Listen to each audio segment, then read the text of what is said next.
I'm happy to introduce our first speaker today, Merritt Long. Growing up in Alabama, Merritt had to ride the back of the bus with other black people. At his first job in a floral shop that's only 13 years old, he wasn't allowed to use the restroom. Then, like the front of the bus, restaurants were reserved for whites only. When he was in high school, members of the Ku Klux Klan drove past his family home one evening to make sure everyone saw them. Merritt's story is what he survived and what he went on to accomplish. He headed 4 Washington state agencies in his long career in state government. He and his wife, Marcia, whom I had the honor to work with, started the Learning Seed Foundation, which funds scholarship for students, mostly people of color, who show promise and want to serve their communities but face financial challenges. When he began his book 15 years ago, My View from the Back of the Bus, Merritt envisioned it as a personal project, something he could write for his children and grandchildren.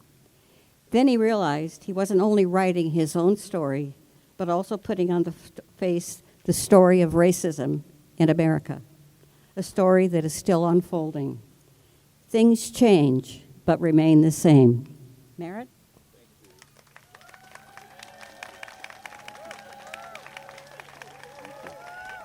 Thank you. Thank you. I think I'll just leave, okay? Seriously, though, it's just an honor to be here and to see all of you. And I want to thank all of the indivisible organizations, Olympia, Lacey, Tumwater, along with the League of Women Voters for putting on this event today. So let's give it up for them. And Judy, thank you for that very kind and generous introduction. Much appreciated. Your check is in the mail. Okay. When Judy first approached me about speaking today, I immediately thought about my mother, Mrs. Katie C. Long, Katie Clark Long. And I thought about one night in the Birmingham bus station, 1958 or so.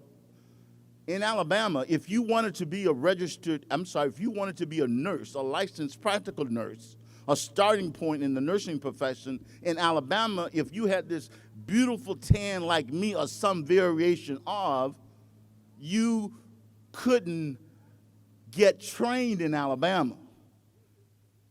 Stick with me. But if you traveled to another state and passed a test and came back to Alabama, you could work as a nurse. Sounds like Alabama, huh? Okay, with all due respect to my Alabama friends.